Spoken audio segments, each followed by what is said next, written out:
قالوا أهل أول سرك لمرتك لا تعطيه، بس زعلت منك بتفشيه. وقالوا كمان زينة الرجال بالأدب وزينة النسوان بالذهب. وبيقولوا لا تحسب عدد الصيصان والكتاكيت قبل ما يفقس البيض، يعني لا تقول فول إلا ليصير بالمكيول. قال كل ما فتح جزدانه بترجف سيقانه. قال خبز وجبنة بهدوء ولا عزيمة مطنطنة وشم ولا تدوق. قال لا تستعيري من الجارة والخضرجي براس الحارة، ولا تشتروا حمارة واصحابها بالحارة. قال يلي حظها قوي بتجيب البنت قبل الصبي، ويلي بدها يسعدها زمانها بتجيب بناتها قبل صبيانها. وقالوا البنت هدية والصبي بلية.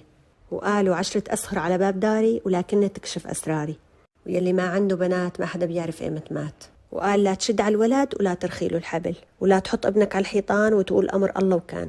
وقالوا ابنك لا تعلمه والدهر بيعلمه، وإذا كبروا ولادك خاويهن، لولا الحسد والظنة كان كل الناس دخلوا الجنة.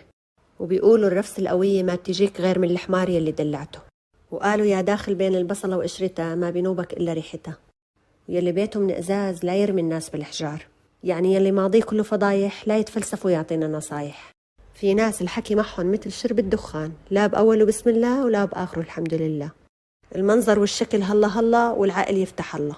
وقالوا كل شي بالسيف إلا المحبة بالكيف. قال اللي ما بيسأل عليك لا تكتر عليه الملامة، إذا إجاك قل له مرحبا وإذا راح مع السلامة. ويلي بيجي لعنا أهلا وسهلا والقلب إله هزاز، ويلي ما بيجي لعنا لا أهلا ولا سهلا ولا القلب إله معتاز. والله يكفينا شر من رحب فينا وهلا ومن ورانا حكى علينا وما خلى.